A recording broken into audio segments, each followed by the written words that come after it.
आतंकी को मारते हुए जैस्कॉट के दौरान वो शहीद हो गए थे। प्लीज तालियां हो जाएं जी।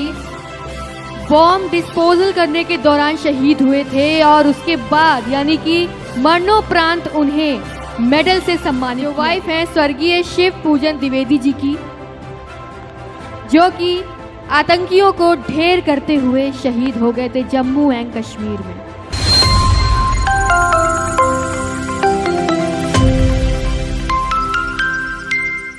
वीर नारियों को हम मंच पर अब धीरे धीरे करके बुलाएंगे। देव नारायण जी की जो सेना मेडल हैं और साथ ही साथ तालियां बजती रहेंगी तो ये सम्मान हमेशा दुगना होगा, तिगुना होगा, क्योंकि इस तालियों में कोई कमी नहीं होनी चाहिए। और मैं आपको बता दूं कि देव नारायण जी बॉम्ब डिस्पोजल करने के दौरान शहीद हुए थे और उसके बाद यानी कि मरणोपरांत उन्हें मेडल से सम्मानित किया गया।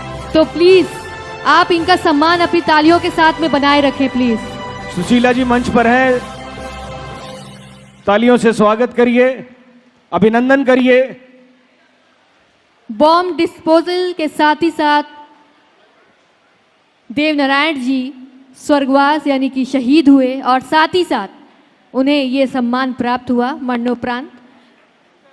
इसके बाद मैं यहाँ मंच पे बुलाना चाहूँगी इंदिरा देवी जी को, जो वाइफ हैं सिपाही भरत सिंह यादव जी की। तो अगर यहाँ मौजूद हैं प्लीज़ आप भी यहाँ मंच पर आएँ। 3 आतंकी को मारते हुए जैस्कॉट के दौरान वो शहीद हो गए थे। प्लीज़ तालियां हो जाए इनके लिए, भरत सिंह जी के लिए। 3 आतंकियों को मारते हुए वो शहीद हुए। तो इंदिरा देवी जी यहाँ पर उनका सम्मान लेने के लिए यहाँ पर स्टेज पर आए। और इसी के साथ मैं यहाँ पर राधा द्विवेदी जी को भी बुलाना चाहूँगी, जो वाइफ हैं स्वर्गीय शिव पूजन द्विवेदी जी की, जो कि आतंकियों को ढेर करते हुए शहीद हो गए थे जम्मू एंड कश्मीर में। तो एक बार तालियां हो जाए प्लीज राधा द्विवेदी जी के लिए। यहाँ मंच पर वो पधार रही हैं और ये बहुत गर्व का अनुभव होगा उनके लिए कि वो इस प्रकार का सम्मान अपने पति के लिए यहाँ पर लेने आई हैं। और हमें बहुत गर्व है कि ऐसे सिपाहियों पर जो देश के लिए दिन रात कुर्बानी देते हैं और ज़रा सा भी नहीं कतराते। हम चाहेंगे कि आप सबके अंदर यानी कि हम सरहद पर तो नहीं जा सकते हैं, लेकिन हमारे अंदर जवान ऑलरेडी मौजूद है।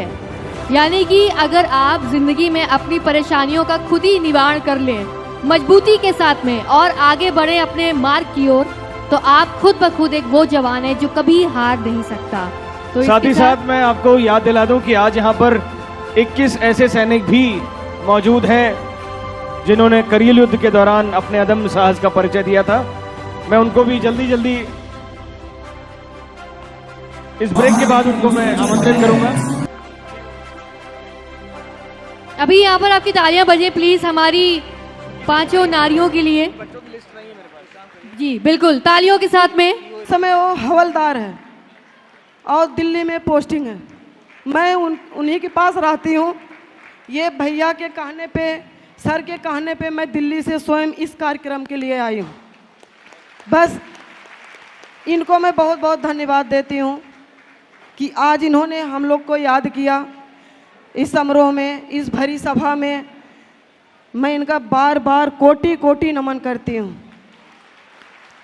और मैं इन स्टूडेंट के लिए, इन बालिकाओं के लिए, इन लोगों के लिए मैं सिर्फ एक ही शब्द बोलूँगी, ना संघर्ष है ना तकलीफें है, फिर क्या मजा है जीने में।